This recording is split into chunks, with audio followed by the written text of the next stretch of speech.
Pof, emak. Mak, hari ini masak apa? Tanya bapak sambil mengangkat galon menuju meja di sudut ruangan. Ayam kecap, Pak. Entar lalapan kol ama sambal terasinya pasti ada kok, jawabku sambil mengiris bawang bombay.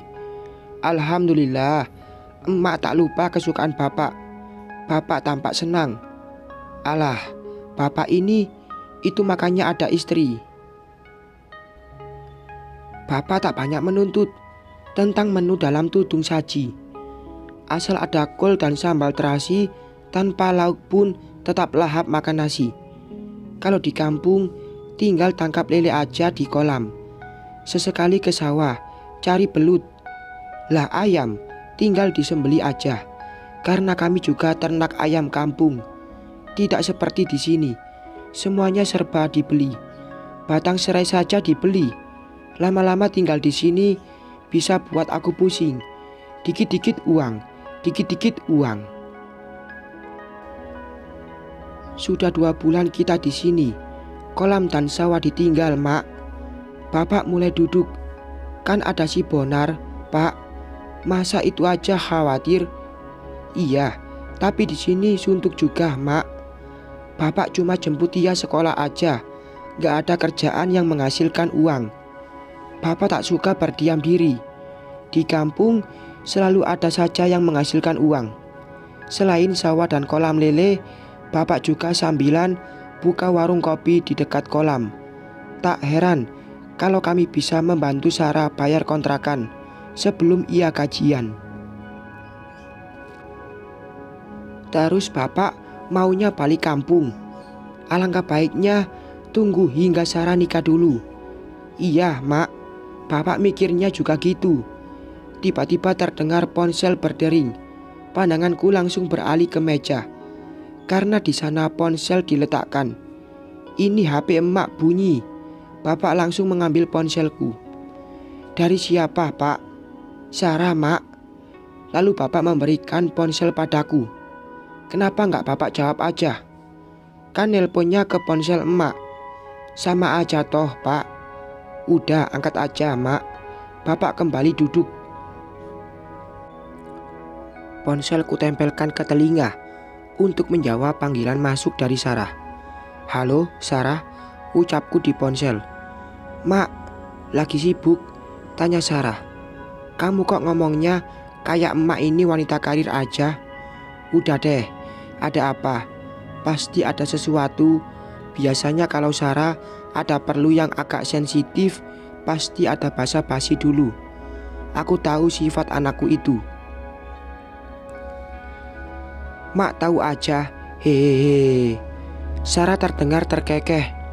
Kamu tuh lahir dari rahim emak, Sarah. Masa sifatmu emak nggak tahu? Iya deh. Mak. Jangan banyak mikir. Ngomong yang jelas, Sarah. Lama-lama tensi darahku naik juga. Sarah kayak bertele-tele, padahal pengen bicara. Iya, Mak. Ini, Mak. Barusan Ibu Mas Arga kirim WA, minta aku datang. Tapi pulang kerja, Mak. Tuh kan, aku benar. Pasti ada sesuatu yang membuat Sarah gugup bicara. Ternyata mantan mertuanya ingin mengundangnya datang. Aduh, ini mantan mertuanya belum juga menyerah. Apa ia tak lihat saingan Andi jauh lebih baik? Sudah anak tak laku, Sarah malah diminta jadi menantu. Siapapun orang tua mana mau. Yang Arga belok, pastilah Andi juga gitu. Lah, mereka satu pabrik.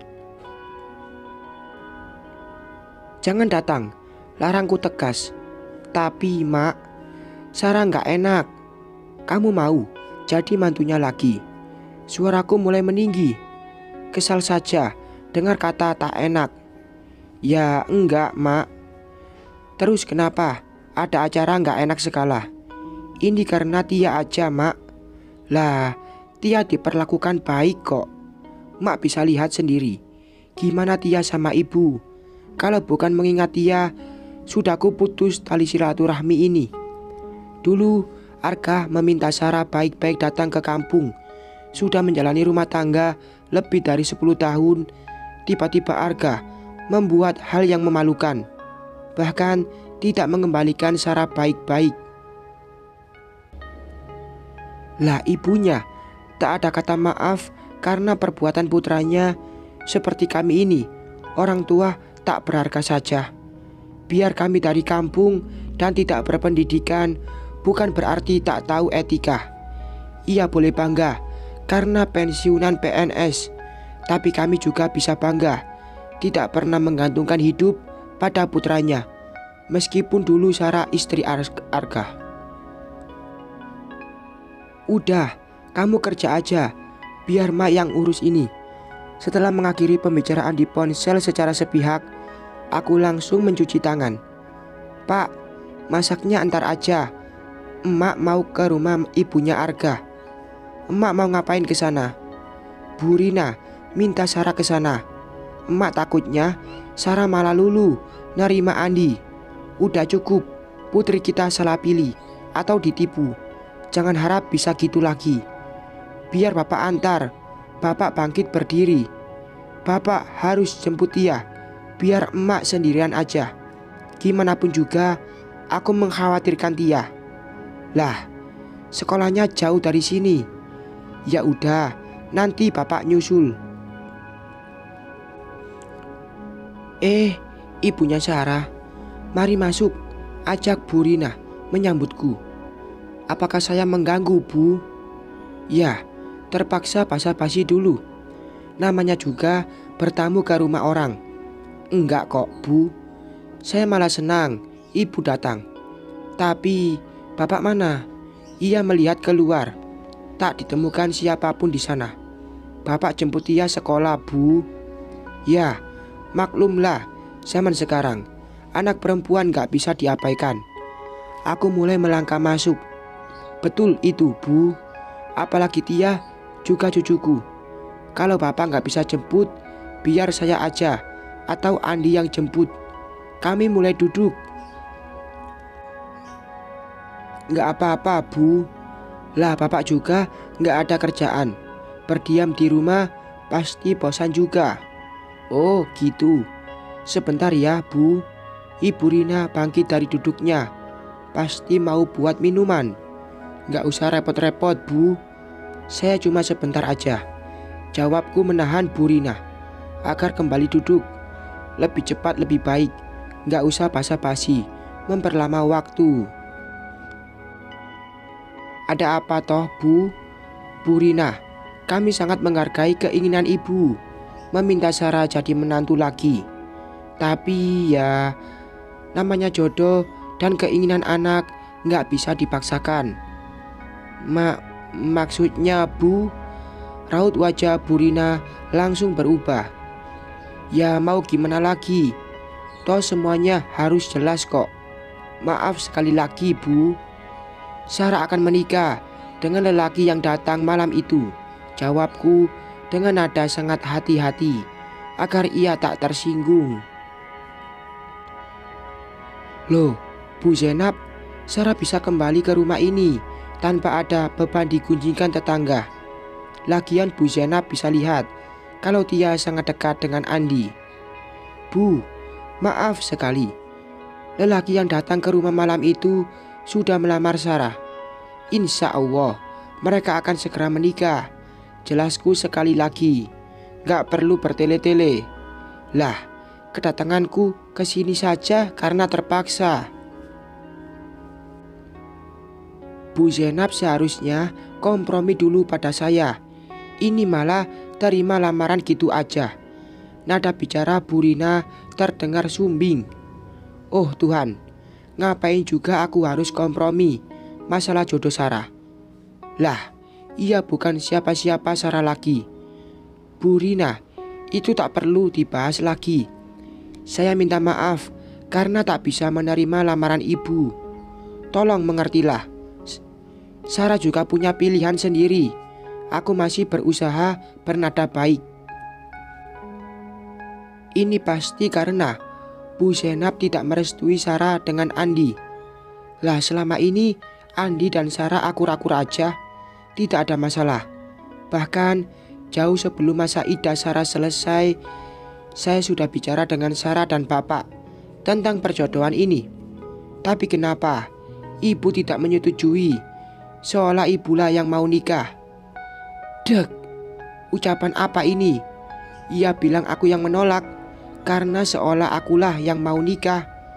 Apa nggak bisa dengan memperhalus bahasa? Bu Rina, orang tua mana yang mau anaknya jatuh ke lubang yang sama? Saya mempercayakan Sarah pada Arga. Tapi kenyataannya gimana? Putri saya diceraikan. Bahkan ibu juga tahu kelainan Arga, namun menyembunyikannya. Tentu aku masih ingat cerita Sarah kala itu. Saya nggak pernah mengabaikan Sarah dan Tia. Semua kebutuhannya tetap saya penuhi. Bahkan Andi juga membantu selama ini. Jika dilihat, Andi bisa berlaku lebih dari seorang bapak kandung bagi Tia. Walah, suaranya lebih lantang dariku. Ya, itu kewajiban ibu dan Andi dong. Seandainya Arga mati, Andi juga bertanggung jawab memenuhi kebutuhan Tia. Saya rasa nggak perlu menjelaskan ini. Lagian, jangan jadikan Sarah penampung karena Andi tak laku. Aku juga bisa bicara pedas kok. Hei Bu Zainab, Andi bukannya tak laku, tapi masih memilih. Lihat anakku, punya seragam PNS dan sudah mapan. Wanita manapun pasti maulah. Dan satu hal lagi, Andi tidak Tuh kan, ibu sendiri secara tak langsung mengakui kalau Andi tidak seperti yang lain. Semua orang punya mata, Bu. Andi lebih kemayu daripada Sarah. Lah si Arga aja yang tampak garang tapi belok, apalagi Andi. Astaga, Bu Rina, tolong berhenti menjadikan Sarah menutupi keanehan putra-putramu. Assalamualaikum. Terdengar suara bapak mengucapkan salam. Ku palingkan ke pintu. Bapak dan Tia baru datang. Waalaikumsalam, Pak. Masuk, Pak. Untung bapak datang, biar bisa mengajari istri bapak agar bicara jangan meremehkan orang lain. Mau cari pembelaan pada suamiku? Hello, mana mungkin bapak menyetujui pernikahan Sarah dan Andi? Dari awal bapak sudah meminta Sarah agar menolaknya. Sepertinya Bu Rina belum sadar juga kalau Andi tak layak dijadikan suami Sarah. Assalamualaikum. Tiba-tiba di belakang bapak, Andi juga datang. Syukurlah, biar semuanya jelas. Waalaikumsalam, jawab bapak sambil berpaling ke belakang. Pak, Andi mencium punggung tangan bapak. Loh, udah pulang kerja, Di? Tanya bapak. Belum, Pak. Lagi istirahat makan siang, jawab Andi. Andi, tanya Tia tentang keinginan kita, sahut Ibu Rina. Ada apa ya, Bu? Tanya bapak sambil melangkah masuk. Namun Tia hanya berdiri di dekat pintu terpana melihat kami. Istri bapak menolak lamaran saya. Ini penghinaan loh, Pak. Apa nggak bisa melihat gimana Tia? Ini malah jadi orang tua egois amat. Matanya melirik sinis padaku. Lama-lama aku sumpal juga tuh mulut. Pantas saja anaknya gitu semua. Lah ibunya aja seperti ini. Pak, biar saya tanyakan dulu ke Tia. Dan jujur, saya tak keberatan dengan rencana ibu meminta Mbak Sarah jadi istri saya. Timpal Andi tiba-tiba. Waduh, ternyata Andi punya selera juga sama Sarah. Atau hanya buat menutupi seperti Arga. Benar-benar keluarga aneh. Tapi biarkan saya bertanya dulu ke Tia, Pak. Belum sempat bapak melanjutkan kata-kata, Andi lebih dulu melangkah mendekati Tia. Tia, Om Andi ingin menggantikan Papa Tia.